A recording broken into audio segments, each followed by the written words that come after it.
Instant rasam 2 ನಿಮಿಷದಲ್ಲಿ ರೆಡಿಯಾಗುವ ರಸಮ್ ಇದು. ಒಂದ್ಸತಿ ಟ್ರೈ ಮಾಡಿ ನನಗೆ ಕಮೆಂಟ್ ಬಾಕ್ಸಲ್ಲಿ ಕಮೆಂಟ್ ಮಾಡಿ. ಹೇಗೆ ಮಾಡೋದು ತೋರಿಸ್ಕೊಡ್ತೀನಿ, ಸಖತ್ತಾಗಿರುತ್ತೆ. ಎಲ್ಲರೂ ಒಂದ್ಸತಿ ಟ್ರೈ ಮಾಡಿ ನೋಡಿ. ಓಕೆ, ಹೇಗೆ ಮಾಡೋದ ನೋಡೋಣ ಬನ್ನಿ. ಒಂದು ಜಾರ್ಗೆ ಒಂದು ಗಡ್ಡೆ ಬೆಳ್ಳುಳ್ಳಿ ತೊಗೊಂಡಿದ್ದೀನಿ, ಈ ಥರ ಬಿಡಿಸ್ಕೊಂಡಿದ್ದೀನಿ. ಹಾಗೆಯೇ ನೀವು ಒಣಮೆಣ್ಸಿನ್ಕಾಯಿ ಸಮೇತ ಹಾಕ್ಕೋಬೋದು, ಇಲ್ಲ ಹಸಿಮೆಣ್ಸಿನ್ಕಾಯಿ ಸಮೇತ ಹಾಕ್ಕೋಬೋದು. ಈ ರಸಮ್ಗೆ ಒಂದು ಸ್ವಲ್ಪ ಹಸಿಮೆಣ್ಸಿನ್ಕಾಯಿ ಹಾಕಿದ್ರೆ ತುಂಬ ಟೇಸ್ಟ್ ಕೊಡೋದು. ಹಾಗಾಗಿ ಒಂದು 5 ಇಲ್ಲ ಅಥವಾ 6 ಹಸಿಮೆಣ್ಸಿನ್ಕಾಯಿ ತೊಗೊಂಡಿದ್ದೀನಿ.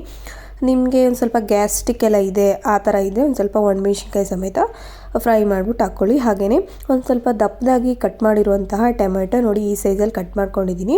ತುಂಬ ಸಣ್ಣನೂ ಬೇಡ, ಒಂದು ಸ್ವಲ್ಪ ದಪ್ಪನೂ ಬೇಡ, ಮೀಡಿಯಮ್ ಸೈಜಲ್ಲಿರಲಿ. ನೋಡಿ, ಈ ಸೈಜಲ್ಲಿ ಕಟ್ ಮಾಡ್ಕೊಂಡಿದ್ದೀನಿ. ಇದಕ್ಕೆ ಒಂದು ಸ್ವಲ್ಪ ಕೊತ್ತಂಬರಿ ಸೊಪ್ಪು ಅಷ್ಟೇ, ನಿಮ್ಗೆ ಎಷ್ಟು ಬೇಕು ಅಷ್ಟು ಹಾಕ್ಕೊಳ್ಳಿ. ನಾನು ಒಂದು ಸ್ವಲ್ಪ ಹಾಕ್ತಿದ್ದೀನಿ. ನಾವು ಒಂದು 3 ಆಗೋಷ್ಟು ಮಾಡ್ತಾಯಿದ್ದೀನಿ ಅಷ್ಟೇ. ಹಾಗೆಯೇ ಒಂದು ಸ್ವಲ್ಪ ಈ ಚಳಿಗೂ ಅದಕ್ಕೂ ತುಂಬಾ ಟೇಸ್ಟಿಯಾಗಿರುತ್ತೆ ರಸಮ್ಮು. ಬಿಸಿ ಬಿಸಿ ರಸಮ್ ಹಾಕ್ಕೊಂಡು ಒಂದು ಸ್ವಲ್ಪ ರೈಸ್ ಹಾಕ್ಕೊಂಡು ಊಟ ಮಾಡಿದ್ರೆ ಚೆನ್ನಾಗಿರುತ್ತೆ. ಹಾಗೆಯೇ ನೋಡಿ, ಒಂದು ಅರ್ಧ ಸ್ಪೂನ್ ಆಗೋಷ್ಟು ಮೆಣಸು ಒಂದು ಸ್ವಲ್ಪ ಖಾರವಾಗಿರುತ್ತೆ, ಚೆನ್ನಾಗಿರುತ್ತೆ. ನೆಗಡಿ ಕೆಮ್ಮು ಎಲ್ಲ ಹೋಗುತ್ತೆ. ಹಾಗಾಗಿ ಒಂದು ಅರ್ಧ ಸ್ಪೂನ್ ಆಗೋಷ್ಟು ಮೆಣಸು ಹಾಕ್ಕೋತಿದ್ದೀನಿ. ಹಾಗೆಯೇ ಒಂದು 1/4 ಸ್ಪೂನ್ ಆಗೋಷ್ಟು ಜೀರಿಗೆ ಮತ್ತು ಮೆಣಸು ಎರಡೂ ಕೆಮ್ಮು ನೆಗಡಿ ಎಲ್ಲ ಕಫ ಎಲ್ಲ ಹೋಗೋದಕ್ಕೂ ಹೆಲ್ಪ್ ಆಗುತ್ತೆ. ಹಾಗಾಗಿ ಈ ರಸಮ್ಗೆ ಒಂದು ಸ್ವಲ್ಪ ಹೆಚ್ಚಾಗಿ ಹಾಕೋದ್ರಿಂದ ಟೇಸ್ಟ್ ಕೊಡುತ್ತೆ. ಇದನ್ನ ಒಂದು ಸ್ವಲ್ಪ ಸಾಫ್ಟ್ ಆಗೋವರೆಗೂ ರುಬ್ಕೊಂಬರಬೇಕು. ನೋಡಿ, ಯಾವ ಥರ ರುಬ್ಕೊಂಬರಬೇಕು ಅಂದರೆ ಪೂರ್ತಿ ಸಾಫ್ಟ್ ಆಗಬೇಕು, ತರಿ ಅನ್ನೋ ಥರ ಇರಬಾರ್ದು. ನೋಡಿ, ಈ ಥರ ಸಾಫ್ಟಾಗಿ ರುಬ್ಕೊಂಬರಬೇಕು. ಈಗ ಒಂದು ಬೌಲ್ ತೊಗೊಳ್ಳಿ. ಆ ಬೌಲ್ಗೆ ಈಗ ನಾವು ಮಾಡಿರುವಂತಹ ಜಾರಲ್ಲಿ ರುಬ್ಬಿರುವಂತಹ ಮಸಾಲೆ ಎಲ್ಲ ಹಾಕ್ಕೋಬೇಕು. ಹಾಗೆಯೇ ಒಂದು ಸ್ವಲ್ಪ ಹುಣಸೆ ರಸ ಅಂತ ಒಂದು 5 ನಿಮಿಷ ಮುಂಚೆನೇ ನೆನೆಸಿದ್ದೆ.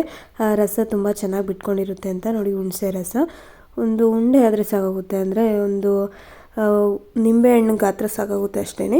ಹಾಗೆಯೇ ಒಂದು ಸ್ವಲ್ಪ ಅರ್ಧ ಸ್ಪೂನ್ ಆಗೋಷ್ಟು ಅರಿಶಿನ ಒಂದು ಸ್ವಲ್ಪ ಹಾಕಿ, ಹಾಗೆಯೇ ಜಾರಲ್ಲಿರುವಂಥದ್ದನ್ನು ಯಾವುದೂ ವೇಸ್ಟ್ ಮಾಡಬೇಡಿ. ಅದನ್ನು ಸಮೇತ ಇದರೊಳಗೆ ಒಂದು ಸ್ವಲ್ಪ ನೀರು ಹಾಕ್ಬಿಟ್ಟು ಚೆನ್ನಾಗಿ ಇದನ್ನು ಮಾಡಿಬಿಟ್ಟು ಅದನ್ನು ಒಂದು ಸ್ವಲ್ಪ ಹಾಕ್ಕೊಳ್ಳಿ.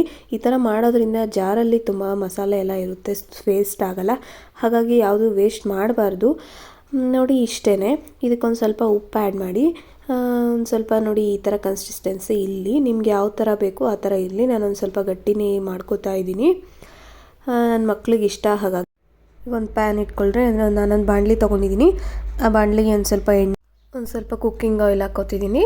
ಒಂದು ಸ್ವಲ್ಪ ಅದು ಬಿಸಿ ಆಗಬೇಕು, ಅಲ್ಲಿವರೆಗೂ ಒಂದು ಸ್ವಲ್ಪ ವೆಯ್ಟ್ ಮಾಡಿ. ಒಂದು ಸ್ವಲ್ಪ ಬಿಸಿ ಆದಮೇಲೆ ಚೆನ್ನಾಗಿ ಒಂದು ಸ್ವಲ್ಪ ಜೀರಿಗೆ, ಹಾಗೆಯೇ ಒಂದು ಸ್ವಲ್ಪ ಬೆಳ್ಳುಳ್ಳಿ ಜಜ್ಜಿಕೊಂಡು ರೆಡಿ ಮಾಡಿ ಇಟ್ಕೊಂಡಿದ್ದೀನಿ. ಈಗ ಒಂದು ಸ್ವಲ್ಪ ಬೆಳ್ಳುಳ್ಳಿ ಹಾಕ್ತಾಯಿದ್ದೀನಿ. ನೋಡಿ, ಒಂದು ಸ್ವಲ್ಪ ಜಜ್ಜಿರೋ ಬೆಳ್ಳುಳ್ಳಿ ಹಾಕಿ ಒಂದು ಸ್ವಲ್ಪ ಟೇಸ್ಟ್ ಚೆನ್ನಾಗಿ ಕೊಡುತ್ತೆ. ಒಂದು 2 ಇಂದ 3 ಎಸಳು ತೊಗೊಂಡಿದ್ದೀನಿ ಅಷ್ಟೇ. ಒಂದು ಸ್ವಲ್ಪ ಸಾಸಿವೆ ಹಾಕ್ಕೋತಿದ್ದೀನಿ, ಜೀರಿಗೆ ಹಾಕಬೇಡಿ. ನೋಡಿ, ಒಂದು ಇಲ್ಲ 2 ಒಣಮೆಣ್ಸಿನ್ಕಾಯಿನ ಈ ಥರ ಮುರಿದ್ಬಿಟ್ಟು ಹಾಕ್ಕೋತಿದ್ದೀನಿ.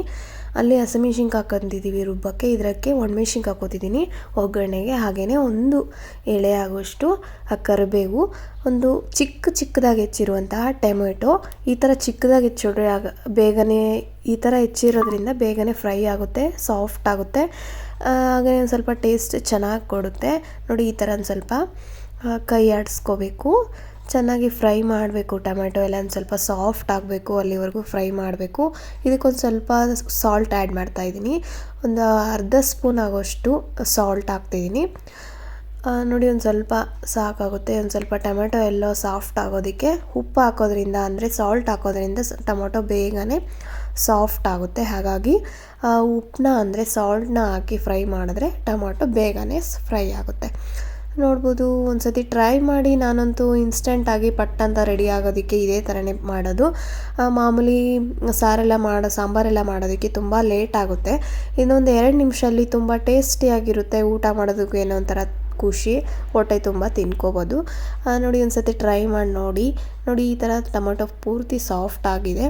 ಸಾಫ್ಟ್ ಆದಮೇಲೆ ಒಂದು ಸ್ವಲ್ಪ ನೋಡಿ, ಯಾವ ಥರ ಸಾಫ್ಟ್ ಆಗಬೇಕು ಅಂದರೆ ಟೊಮೆಟೊ ಪೂರ್ತಿ ಸ್ಮ್ಯಾಶ್ ಆಗಿರಬೇಕು, ಅಲ್ಲಿವರೆಗೂ ಫ್ರೈ ಮಾಡಬೇಕು.